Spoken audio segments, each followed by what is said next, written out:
good day to all of our friends and the Philippine Retailers Association. Welcome back to the Let's Talk Retail podcast. This is CJ Hesena, your host of the Let's Talk Retail podcast. It's been a while since I've done this podcast and I'm excited to get back. More so because our guest today comes from another industry that we have not featured in our podcast series. Our guest will come from the restaurant industry. And I'm excited to know if there are insights and learnings that we can pick up for those of us who are not in the F&B industry. Now, we'd like to thank you for joining us on a regular basis on the Let's Talk Retail podcast. If you're just new, please subscribe. Press the subscribe button so you can have a chance to watch this podcast and all our other previous podcasts. Now let's meet our guest. He's a seasoned leader with more than 25 years of impressive working industry in the restaurant industry. He has an arsenal background in strategic planning, operations management, customer service, business development, and marketing. He started out in McDonald's, moved into Yellow Cab, where he rose to become the chief operating officer. He became the general manager of Domino's Pizza, and recently, the newly minted Group Chief Operating Officer of the Kuya J's Group. Okay. Ladies and gentlemen, please welcome my friend, Mr. Roy Quejada. Hi, CJ. Nice Thank you to for having me here. Thank you Salamat. too for accepting our invite. And hey, we have the same color, blue, today. All right. Oo nga. Roy, nice to see you again. It's been a while. I think the last time we were together was in Mega World, right? One of my, That's right. one of our, like you, we were both on a journey, right? And tell me about your journey. Let's start off. What was you graduated from UP, you graduated from the College of? Well, I actually took up education in Right. sports. Actually, in sports. Okay. Mhm. And then how did you get into F&B in McDonald's? It started 1989, no? Because at that time, the craze for part-time jobs, started 1980, 85, 89. Right. And I joined the bandwagon, also to support myself and my family. So I joined the McDonald's as a crew. I Okay. started out as a crew, and while studying, and then after a few years, when I graduated, my boss told me to stay on and pursue my career in McDonald's, and I said, why not? So I decided to pursue my career in McDonald's, and there's this actually a history for me in the food retail group. That's very interesting because you were on ground. You were in the kitchen. So you know Correct. how to operate a kitchen. Correct. So what's very interesting during that time, I realized for myself that more than cooking the patties, Right. Chicken, and all those things, I love the dynamics on how the kitchen operates. So to me, I always see it as a machine. Para siyang it's a flow that I really appreciate more than the products that are being prepared. Of course, the products are Right. very important. But what got me hooked with the food industry is that the dynamics of operations, service, kasama na lahat yan. Most especially understanding the profit and loss of each brand that connects to whatever it is that we're trying to do inside the restaurant. And then you moved on to Yellow Cab. At that time, if I'm not mistaken, Yellow Cab was only 5 years old, correct? Correct. What was the exciting part about that, being in a 5-year-old company? Yeah. So 2006 was the time that I decided to join the Yellow Cab. I was speaking to the three owners at that time, and they wanted me to join their company as an operations manager. Prior to that, I was already with the training department of McDonald's. So my stint in McDonald's is coming from the crew level to area manager position, and then I was transferred to training department to start training the employees, the managers, all the way up to the area managers as well. So, um, in fact, that's my realization why probably God has given me the that course in education, knowing that in the future it's something that I would go back to, go back to. And yeah, training dumating din na-connect na-connect ko rin Exactly. eventually. Naituhog, as they would say. Yeah. Yeah. And then from Yellow Cab, which by the time you left, it's already about past 10 years. Yes. You went to Yeah. Army Navy, which, if I'm not Yes, yeah. mistaken, was also starting out at that time. It was starting out at the time, and it's owned by one of the owners of Okay. Yellow Cab. So I got in as an operations manager sa Yellow Cab and worked my way up to become the general manager and COO 2010. And then after 2 years, it was actually acquired by the Pancake House Group. And Yes. then we moved to the Maxis Group after another 2 years again. So it was a transition for me, having three different owners for Yellow Cab. Oh, we're gonna go back to that question on ownerships, okay? And then you went to Domino's Pizza, which is owned by the Goldilocks Group, right? Mhm. Mhm. That's correct. And then recently you went to Kuya J's, okay? So that's interesting. So what is it that you've learned through this journey until Domino's for yourself, and what you would share with our retail partners? Okay. Over the years, especially when I was managing Yellow Cab already as their GM, what I realized is framework is very important. You need to have a framework on the things that you needed to do. And I'm always fascinated by the balance scorecard.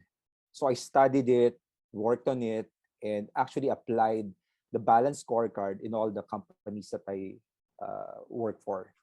And even with Domino's, it's the same thing. Ganun pa rin ang principle. Follow the balance scorecard. You have to look at your people, the system, your customer, and the financial performance would come in. So doon ko siya nilagay, having a framework, and at the same time analyzing what can be done with people. Is it a skills issue? Is there training that needs to be done? Is it an alignment issue or structural issue? So palaging may analysis of what's going on with people, which is the foundation of any restaurant business, or for that matter, for any business. Lahat naman yan nag-start dun sa tao. And once you are able to stabilize it, I realized that you have to create systems that your team needs to follow. In itself, any company, I would say, would have sets of systems that are already working. So it's a question of, is it working well? Is it the right system? Do you need to enhance the system? And once you think about enhancing the system, you need to adjust and make sure that your people are able to align with you on all those systems that you want to implement. And systems, I don't mean just IT systems, but these are the work procedures, how you do things, whether you're doing a schedule, you're ordering, you're creating a maintenance program for your store. You need to identify the systems that should support the output to your customers. And to me, the customer journey is very important. I always ask this question: ano ba yung pain point? What's Okay. the pain point? It's important for any company, for any brand to identify what's the pain point. Is it service time? Is it the handing over of products? Is it packaging? Um, so the buyer utility map is also something that I have used for many years. Na sabi ko, kailangan ma-identify where is the pain point. And as soon as you know the pain point, then you have to adjust your system once again, recalibrate it, such that it addresses the issue of customer pain point. For instance, sa Domino's, when I joined, one of the things that we wanted to address would be service time. All right. So tinignan namin yung end-to-end process from the time the customer calls for delivery, all the way to the receiving of the products. Tinignan namin kung ano yung pain points. And we realized that one of the pain points there would be determining which stores should deliver. It Okay. may sound so basic, but once you are able to correct it, there's going to be ease in terms of delivering faster and on time. So once you have that, your customers will be delighted. And that's the objective naman. You have to delight your customers, and then it will translate eventually to sales, which will aid your overall business profitability. Yeah. The reason why I'm smiling is that I've not even heard product as part of your it's people, process, pain points. And I'm glad you're talking about it because as we said earlier, you are our first F&B guest. So it'll be great for our friends in fashion, in accessories, in shoes, okay, in services to learn from F&B, correct? Correct. There's no product discussion. You're not talking about dapat masarap pagkain, dapat the pizza must be hot, or none. It's all it's the back of the house that you're talking about. There's a little bit of innovation in terms of products. Right. Obviously, that's going to be part of your Okay. strategy. But once you have created a product that the customers will buy, then all you need to do is to make sure that you are consistently producing those items to the point that if I eat it, sasabihin ko na, oh, this product is good. Or for that matter, if it's an apparel, it's something that I would say, oh, this shorts looks good on me. Okay. So you just have to make sure that you create the story behind the product. But obviously, a product is a product, and sometimes people are very subjective. I was always asked, a pizza is a pizza, right? So what makes Okay. your pizza different from other companies? Well, I would tell you many things to differentiate my product, but at the end of the day, it's true that you're eating a pizza, and you're serving a lifestyle rather than the product itself. But of course, Sir, the products should be good. exactly. The basic nga yun, tama. Serving a lifestyle. It's very nice. So I think it has gone beyond physical. It's not just the product itself. It's about this whole experience. And I think it's more pronounced now in the pandemic. What I noticed also in your journey is that you've moved from multinational food F&B, multinational food companies to local food companies. Do you see a difference in the way they operate the two? Well, yung systems, the multinational would have more structured systems set because they've been here for many years now. And for the ones that are starting up, these are the things that they need to work on. And I suppose that moving from McDonald's to Yellow Cab, that was the intention, to not just to professionalize the business, but to provide systems and structure so that it can support the growth of Yellow Cab. And when you move to Army Navy, which is also, we move from a local to a local, what was the one exciting you to make that move? Or excited you to make that move? Well, it goes back to my relationship with my boss, my former boss. So, in fact, when I was about to leave Yellow Cab at that time, I've been wanting to set up my own consultancy already. And so my boss asked me if I can join his Army Navy and help him out. And I said, oh, I'm more than willing to help you out with the brand and be part of it, because I mean, the brand has a huge potential, and I can see that. Up to now, I think they're one of the brand na talagang excel and to survive in this pandemic. Correct. Then you went to Domino's, as we said earlier, which is another multinational. Mm-hmm. So what is it in Domino's that you see that we can learn if we are in the non-F&B industry? Because this is a delivery story, right? Yeah. So when I was invited to join Domino's, the first thing that I asked SM at the time was the one who interviewed me for the position. Yeah. My question was, what is the status of Domino's? Because when I was in Yellow Cab, I really, I think it's the fifth, sixth player in the market. Right. And I said, being a global brand, I think it would have a chance to be in the top three brands in the Philippines for pizza, if it's if the systems and the companies run properly. And that compelled me to join. And I told myself, I'll do my best to make Domino's as one of the best brands, Delco brands in the Philippines. We even charted our plans and our vision for the next 3 to 5 years rather.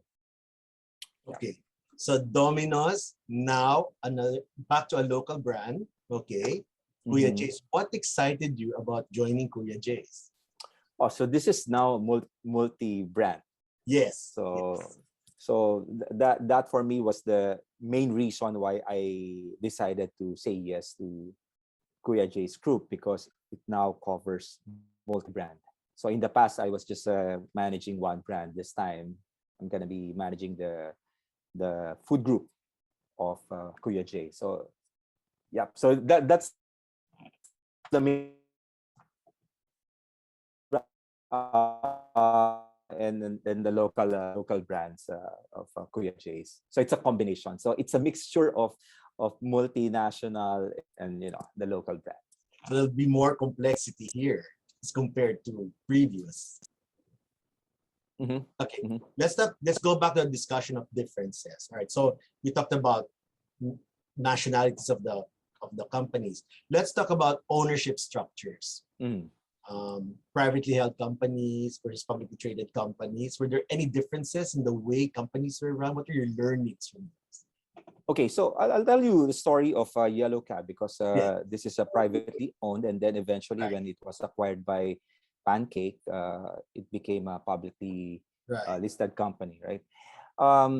In terms of the intent, the objective to grow and gain profitability, I think it would be in the same level, except that for a publicly held companies, of course, there are shareholder value, and in this case, we needed to expand faster and make sure that efficiencies are set such that the bottom line would also be the right bottom line for the publicly listed company. But the dynamics, I would say that if you're in a privately owned company, it's practically the same objective. Andyan yung what's your sales target, what is our growth plan, how do we make profit. So you identify the unit economics as well for each brand, for each store. In the same manner, you do the same thing for publicly listed. The only difference is that I would say that there's more pressure to deliver, because you have to you have to keep on growing, you have to keep on delivering those results. But even in terms of structure, how do you coordinate, how do you move with your team, it's basically almost the same, I would say, in my experience for Yellow Cab. The only difference is higher level of professionalism. Okay. Because it's no longer that you're serving the business owners, you're already serving other shareholders for your company. Speaking of professionalism, the role of professional managers like you and me going into a privately held company and a publicly held company, can you give your comments to that? Is it important to bring in professional managers if you want to grow your company? Definitely, and especially for key positions that would drive the business. Okay. But you know what, CJ, even if the company is privately owned, there's always that need for people to improve, for new talents to come in. so that your business can continuously grow. Not that I'm saying that the ones that are presently working for a company should not be given um, challenge and opportunity to grow, but there's always a good mix of talent inside and new talent coming in so that the organization can continuously grow.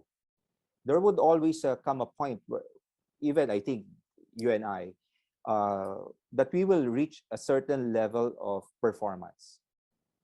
And sometimes that performance we wouldn't even notice because we're immune to it in a way.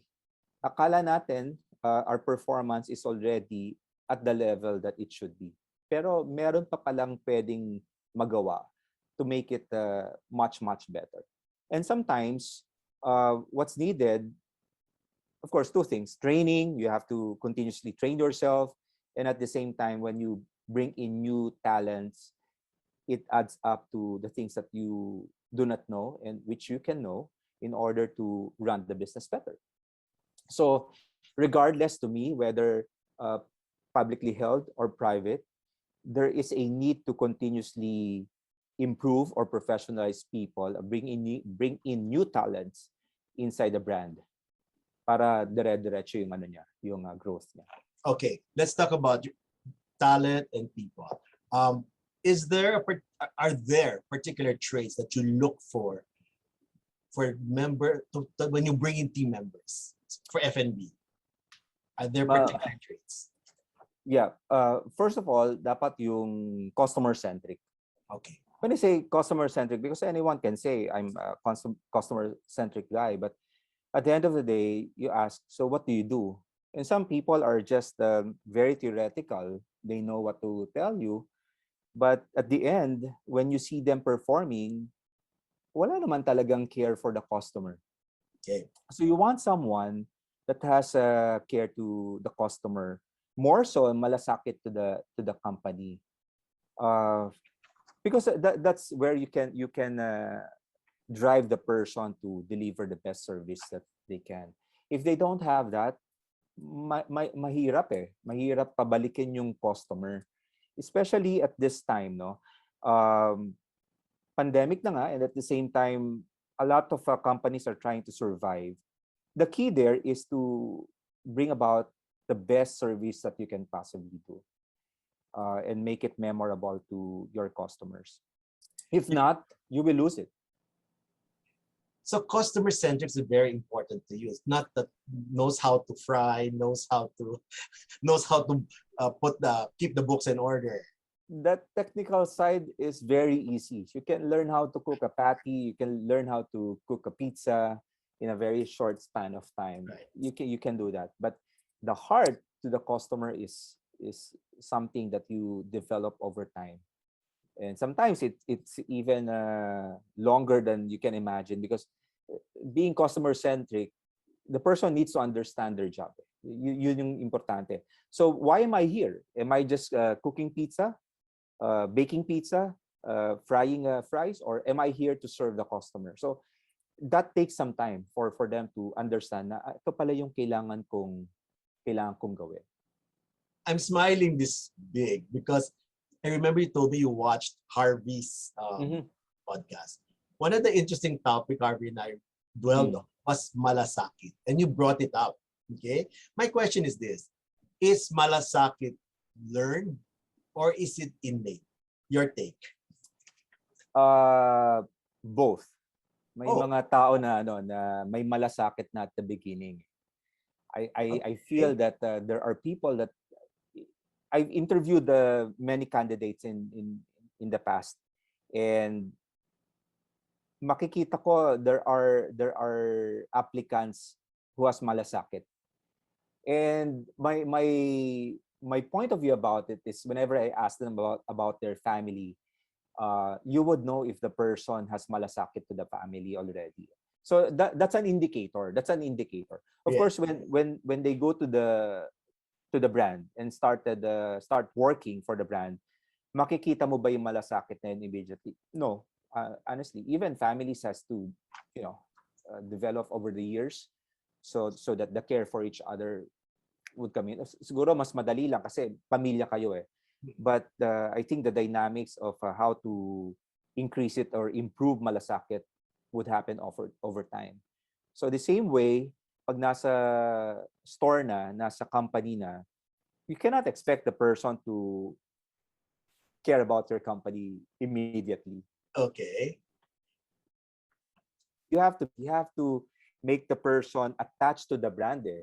Kailangan niyang maintindihan yung value niya for the only then you will develop the malasakit. If you're not doing that, the malasakit would not. How do you make the person attached to the brand? There are many ways. In my case, for Domino's, I kept reminding them yung vision and the mission of the company. Yun ang palagi kong, even in my emails, I would always include the mission vision as a starting point pag nag-email ako. Sabi ko, this is the only way that I can get people to understand where we are heading. So that's one. Of course, the other ways to do it is communication. Okay. You need to find time to speak to people. Kahit yung mga nasa stores, not just in the office, Domino's, and even in Yellow Cab, I would go to the store on a surprise visit, not to critique the store, Yes. but actually to find time to speak to the team.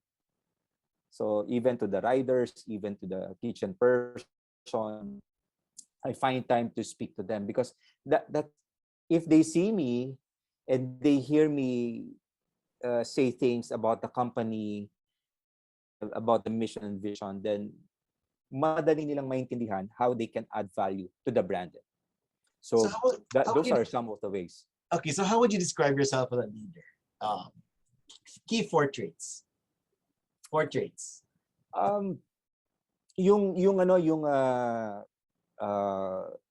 The drive to train people. Parang one thing that I always remind myself that in this business, it's not just about me. It's about the people that I'll be able to train.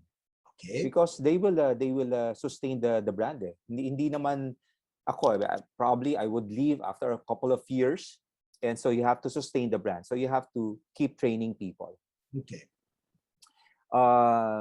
Communication and collaboration. Okay. Siguro pag ko lang, i-combine ko na. I believe in collaboration and communication.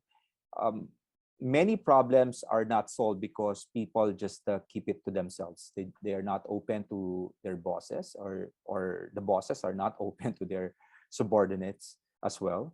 And that's why nagkakaroon ng rift sa relationship. And so I believe that as a leader, you should learn how to collaborate and communicate. Okay. The communication may be at times very challenging because no two persons are alike.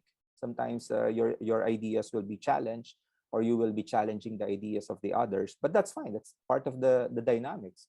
Nothing personal about it. At the end of the day, you just need to set clear parameters that we may be disagreeing on certain things, but at the end of the day, it's important that we understand your point of view and my point of view. If we agree to disagree, then that's fine.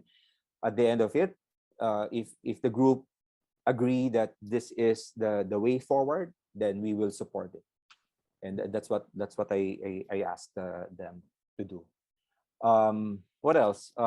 Communication, collaboration. Yes. Yeah. The time for the person to, the leader should find time to build their themselves. They have to reflect. They have to continuously develop themselves. Continuous improvement for that matter. Kasi how can you add value to another person if you know nothing? So what you know 2 years, 3 years ago may no longer be applicable at this time. I had this experience with the Domino's when I was trying to challenge my marketing team to fully understand digital marketing, because it's the most important thing right now. Right. Wala na yung traditional Although some are still investing on OH and the traditional advertising. But everything now is in two things. Digital and aggregator. Okay, Andiyan yes. na yan. Andiyan na yan sa dalawa na yan When it comes to digital, if you are not what they call the millennials who live with the digital, and you belong to Gen X or this generation, My generation, baby boomer. the migrants. So it doesn't mean that you should not learn about digital, or you just let your millennial employees to be the one to think about digital. You Ah, need to challenge yourself to understand digital marketing. okay, Yeah. you just went straight into one of my favorite parts of the podcast, Mm. the intergenerational dynamics. Okay, I'm a baby boomer, you're a Gen Xer. You have millennials in your team, you also have Mhm. Gen Z. No time in corporate history, they have four Mhm. different generations. And of course, they have different requirements. So tell me, and tell our audience, how do you manage four different generations? You started earlier about digital marketing, but how do you get those we agree to disagree, communication? Now, how do you translate it now into four generations? Basic pa rin yung nakikita ko, CJ. It's really about communication. It's really about communication. Kasi the millennials, as I noticed it, Yes. parang they have the tendency to keep it to themselves. Sila yung generation na, sige, I'll work and work, but I may be expressive on social media, but I Yes. would not keep it. I will not discuss it to my boss. Things like that. That's how they bring Okay. out the issues through social media. They rant, they say something about it, but So stalker ka. Stalker ka sa IG. sometimes may mga nababasa ako na ganyan. Siyempre, the first thing that comes to mind is how am I going to close the issue. Right. So the Gen X are the ones naman na uh, much better when it comes to face-to-face communication. Yeah. Yan tayo. Diyan naman tayo na Ikaw natuto, di yun. ba? That's you. I admit, I'm a baby boomer. So how is it working with baby boomers? Okay. With the baby boomers, and these are mostly the owners of the business that I work for. They have certain ideas in mind. Parang naka-skew na that this Okay. is what we need to do. Okay. So what I do is I share my opinion about it. All right. I share my opinion and hope that they would change their mind. And if they don't, I'll tell them exactly what I'm going to do to make it work. All right. Again, it goes back to communication. The baby boomers would already have set things in their mind that they want to do it. So you just need to explain to them what are the repercussions of all these things. If they still say, no, let's proceed, then make sure that you tell your boss or that person, this is what I'm gonna do to make it work. Okay. With the millennials, you just need to be open to them All and right. really bring them to your side. Bring them to your side. For as long as uh, they are treated in a way that you can speak to me anytime, you can talk to me using your language or lingo for for millennials, then they would appreciate it. They would appreciate it. Pag minsan nga sabihin pa, bagets na bagets, sir. Ganun ang ano nila Loading sabihin. Lodi, Lodi. Hindi Loading. Di hindi pala bagets. hindi Tito Roy. But the millennials and the millennials and the Gen Z are the digital natives, right? Mm-hmm. So how do you harness that now? You talked about social media as the place for digital marketing. Okay, so how do you harness the millennials and the Gen Z and balancing it with the baby boomers and the Gen Xers? Even if they are called digital natives, I also believe that they don't know everything. Okay. So I challenge myself to understand in the context of Right. digital, challenge myself to understand how digital marketing works for that matter. And then I would ask them to teach me what digital marketing is.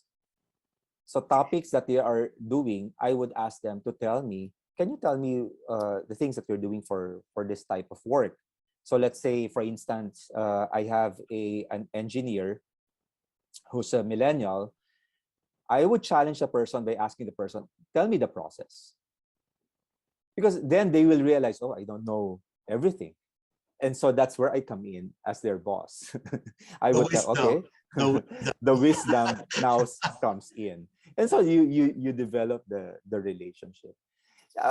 Even digital natives would have weak spots. So you need to understand those weak spots and be able to complement it. Kasi we have nothing to lose naman as their boss, as Gen X, baby boomer.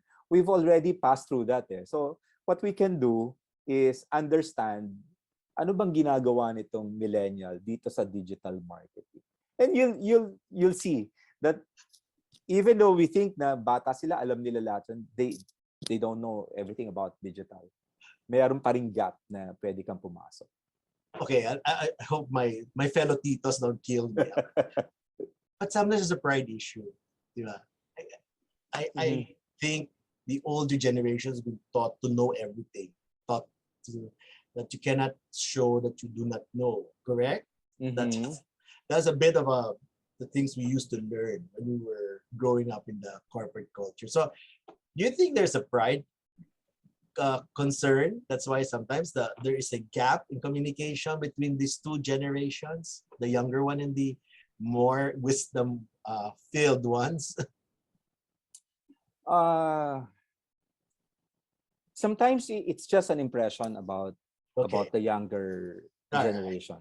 To me, it's just an impression. The millennials that I work with and together with the say generation, um, I always see them as someone who's also receptive to your ideas for as long as your ideas matters. Okay. Kasi you cannot just come to them and tell them, okay, do this, do that. Sometimes you have to make some stories about it, build that relationship. And that's what they want. They want actually to be not associated, but to be friends with their bosses, with their colleagues that are of an older generation. You engage them and you include them in the journey, in the decision making. Correct? Correct. That's correct, CJ. Kasi pag minsan akala natin, what can this person actually contribute? Surprisingly, some ideas for Yellow Cab and Domino's came from the younger generation, and I don't mind getting all those new ideas. Why not? If it's gonna work for the company, why not? So before we leave the topic of intergenerational dynamics, what is your advice to the titos out there and the titas out there who run the business in relation to making it more successful by working with the younger generation, who is actually 60% of the population, if you put them together, right? Yung relationship building has been around for many years, regardless of generation. That's one key formula. So do not forget to build relationship with the people that you work with, regardless of generation. Find out something about them. Could be social media. I try to invite my employees, make them friends in social media. Okay. Sometimes I engage with their posts and sometimes when I see that they are ranting, I would call it out face to face, not through social media. Kasi that's the only way that you can build relationship. Unlike before, wala namang mga social media, then you can always do face to face. But if you cannot do face to face, find the channel that they're using to connect to them. And 100% I'm sure ma-develop yung relationship with the person. And whether or not they would follow eventually the things that you want to do, there's no guarantee to it. Still, just like any relationship, you have to build the trust and respect from each other so that you can work with each other very well. So Okay. yun, build that relationship and find the channels, different channels to connect to them, not just through face to So face. it's still the basic, build the relationship. It's just the execution is different. Correct, correct. Yun Uh, pa rin eh. Nandun pa rin na CJ. And again, the millennials and the younger generations, I would say probably na hindi sila mag-open up eh immediately. Hindi sila ganon. Unlike your generation, my generation, we can speak about it face to face immediately. This is how I feel about the situation. Sometimes they don't do that face to face. They rant in social media, and yeah, you have to catch it. I You have know. to catch it. Right. So there's a little monitor that you have to be doing. Okay. Let's move on to a reality that's facing all of us now. It's Mm-hmm. been almost 2 years of the pandemic. Okay. What are your thoughts on F&B being the most hit by the pandemic? What are your learnings? Have you seen pivots? Okay. And maybe you can share your insights about Okay. Um, so when pandemic hit last year, just like any brands, we needed to shut down some stores. Kasi talagang walang foot traffic. So there's no mall. So walang way for your stores to operate. You would not get the sales that you want. And so what we needed to do first is to look at all our expenses and manage it properly. Just like any personal finance matters.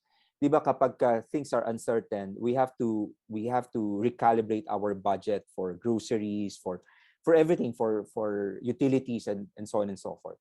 So when we hit that scenario last year, we needed to look at the expenses and see where can we manage better so that we can keep this company afloat. We know that sales is not going to go up easily. We know that for a fact. So the best thing that you need to do is to look at your expenses. You have to strengthen the protocols. Let's say marketing would want to spend this much money for a campaign. You have to scrutinize it. You have to challenge the marketing team on how much sales it will generate, not just to spend money because in most cases marketing needs money to promote the brand, but you have to be conscious about it in such a way na, oh, where will these expenses lead us? Okay, choosing which store needs to shut down because there's no foot traffic also needs to be identified. Can we negotiate with the landlord? Can we manage utilities here? So on and so forth. um, those were the things that we did last year to manage expenses, because it's one of the things that you need to do. You cannot continue doing the same thing pre-pandemic and then pandemic. You have to adjust your how you manage your expenses as well. And then we also did some promos, extensive aggressive promos for the past 2 years.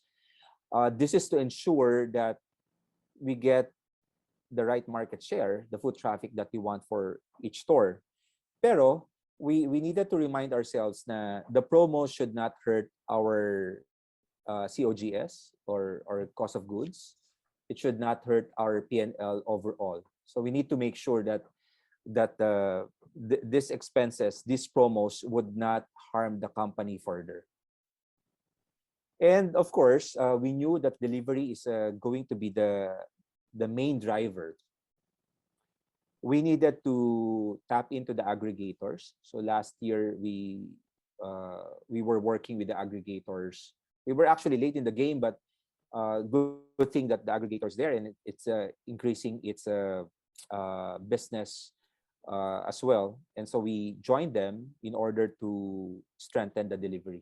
We still keep our delivery fleet, but at the same time we make use of the aggregators to help out. And I think up to now, the studies would still show that delivery would comprise about more than half of your sales at this point in time. Right. Will dine-in be recovering? I'm sure it will. I'm seeing some restaurants already that are full, almost full. Uh, there's a Careful lot there. of Careful there. There's yeah. I would not say any. professional I would not say parameters. any brand, but I think I saw those too. yep. But I think the dine-in would eventually come back. But at the moment, um, you should pivot into having or strengthening your delivery. And some brands have started selling products in the supermarket. So those are the pivots that I've seen. But the most effective one, I suppose, would be how to prepare yourself for delivery. Prepare your brand for delivery, for that matter. You think delivery and finding new channels is applicable to non-F&B? Why not? I Your mean, learnings of F&B to non-F&B. I think so. It's just a matter of how you will tweak it so that the user experience would still be the same. For delivery, for food service, you know that you're gonna have your product delivered, but you also need to understand how is this product going to be consumed. And when you think about it, you probably start looking at what packaging can I use. The pizza is it's easy. It has always been in a Yeah, box, and right. the behavior for pizza has always been the same. But for non-food, for that matter, how would that feel when I receive the product? If I order a shirt or a jacket, for that matter, if I receive it, will I be excited to open it? So packaging and the manner on how it's being delivered is very important for non-food as well. But if you're asking me, will it work? I think so on a certain level. I think so in a certain level. Okay. Step back a bit, still on the pandemic. How would you describe the pandemic evolved but still economically empowered shopper? Okay. From your experience, what's the description you can give about them? Uh, if you're referring to the how consumers Yes. are have developed the behaviors, Right. well, digital online Right. selling, online buying, that's common nowadays. Right. uh, in fact, online shopping na na accelerate yung itong behavior na to.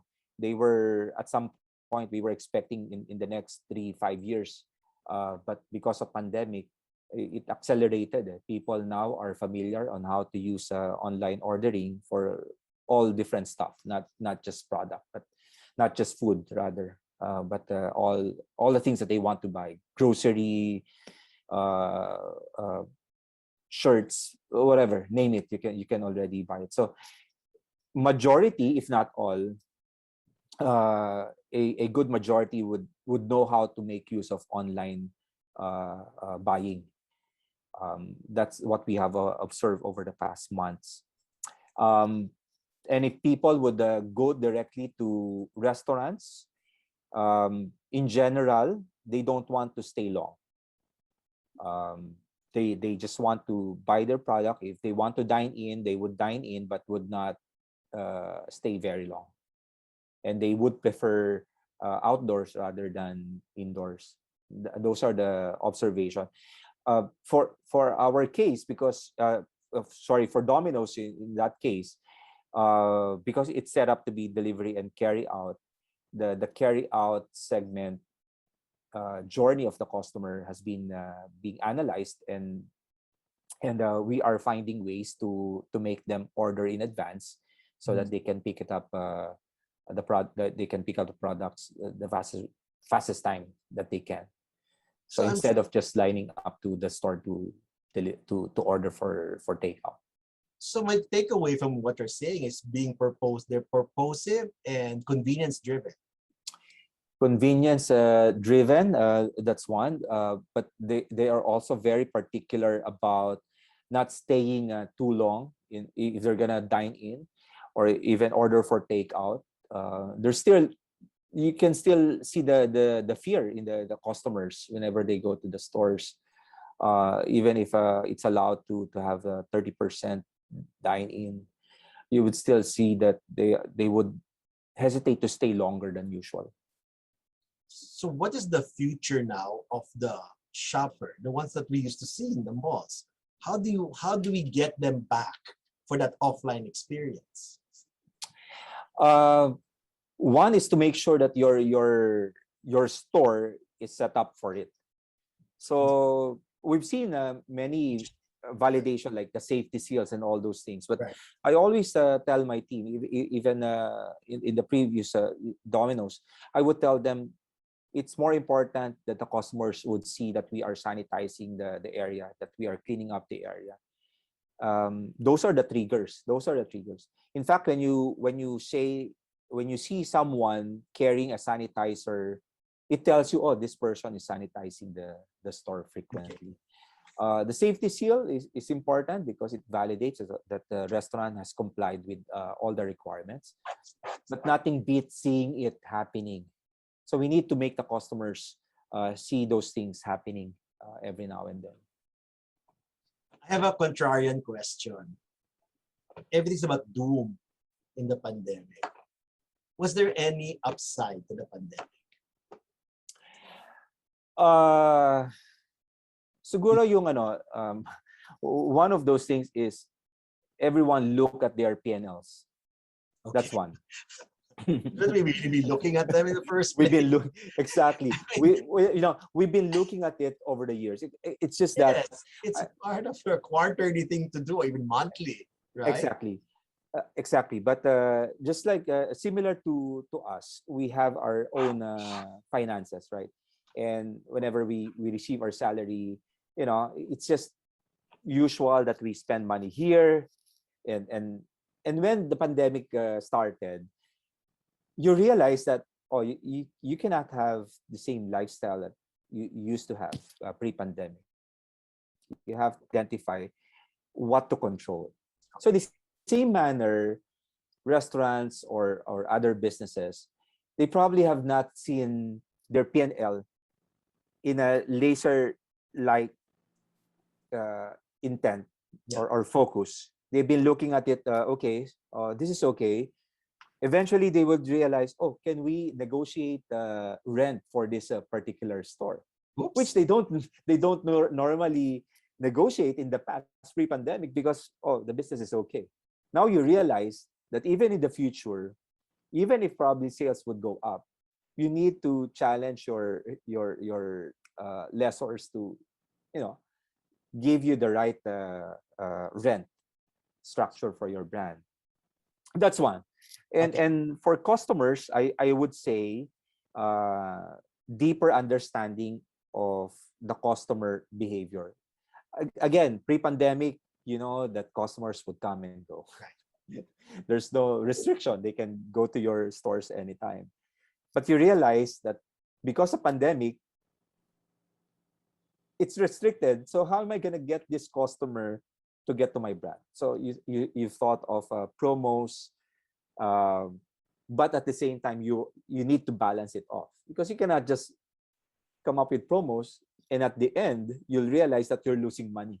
Mm-hmm. So that balancing act, I suppose, is something na positive about this pandemic, CJ. Yan yung nakita ko eh. Mas na enhance yung ability of business owners, managers, leaders on how to balance expenses at the same time and how to get the customers to get to your store.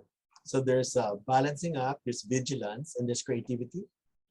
Yes, creativity, because you don't no longer look at just promos. You also need to make sure that I'm giving out a promo, but it's something that so compelling that I would invite the customer to get in, but at the same time, again, not adversely affecting my cost. I So like that. nandun nalalagay yung creativity on that matter. And I like that word, compelling. Yep. compelling. Give them a good reason to go. Okay, last two questions. This is a fun. This has been a fun conversation. Last two questions. Outlook. Outlook. Is there a Christmas in Q4 2021? I can Crystal see ball. that. Crystal Yeah. ball. Okay. Lalabas muna natin yung Those are crystal wala. ball. All right. Okay. We all celebrate Christmas, and Christmas is a big thing in the Philippines. And no matter what happens, we will celebrate Christmas, right? But probably not in the level of pre-pandemic, but we will still be celebrating Christmas. If last year we celebrated Christmas with a level, probably level 4 CJ, maybe this year we will be at level 6 or 7. Not yet on the level 9, 10 pre-pandemic, but there will be some improvements in this case. So as they say, tuloy ang Pasko. Tuloy ang Pasko. Tuloy ang Pasko. How about 2022? Are you bullish for 2022? I am bullish over, I'm bullish for 2022. We've Why? seen it in other countries, CJ. May mga nag-open up na, and as we've seen it in the past, yung mga nauuna na market na countries, sumusunod lang naman tayo eh. So what I'm seeing is that if other countries such as US and even in Singapore and Hong Kong, there may be some restriction, but they're opening up. I think sasabay din tayo doon eventually eh. So will that happen in 2022? I think so. Most especially that there's going to be election next year. As they always say, the politicians are going to be out there, and there's going to be more activations of many things. So I suppose that 2022 is going to be much better. If we are at the level 5 right now in terms of market movement, I can see that we will be about 8 for 2022. We can use that. Okay, very hopeful. That's so nice. All right. Thank you so much, Roy. Do you have any parting messages for our audience? Well, it's been a challenging 2 years for most businesses, a lot of businesses, and what's needed is that we stay on the ground, we stay focused on the fundamentals. There's not much we can do, but stay focused on the fundamentals and start preparing. That's very important right now. If for instance, dining hasn't gone to the level that you want it at this point, keep preparing, because it's going to happen really fast. It's going to happen very soon. So prepare for it. Prepare your team to face 2022 and face more customers for that matter, and strengthen again, recalibrate your systems and structures once again, so that you are ready for the influx and better foot traffic on the coming months and coming years. Good luck to us all, actually. Good luck to us all. And thank you so much, Roy, for taking time to join us in the Let's Talk Retail and Philippine Retailers Association. And we wish you good luck also to your new journey as the Group COO of the Kuya J Group. Ladies and gentlemen, Roy Quejada, the newly minted Group COO of Kuya J. Thank you, Roy, for taking time to share valuable insights from your industry that will serve as a reference and inspiration to the non-F&B industry. And that will help inspire our viewers to weather the disruptive time that we are in and will still face us in the next few months. And if you find this podcast interesting and want to learn more, we have a Let's Talk Retail playlist right in the channel. And you can stream all the available videos from there. Again, don't forget to like and subscribe. This is CJ Hassan of Shangri-La Plaza, wishing everyone a good day, stay safe. Thank you very much for joining us today.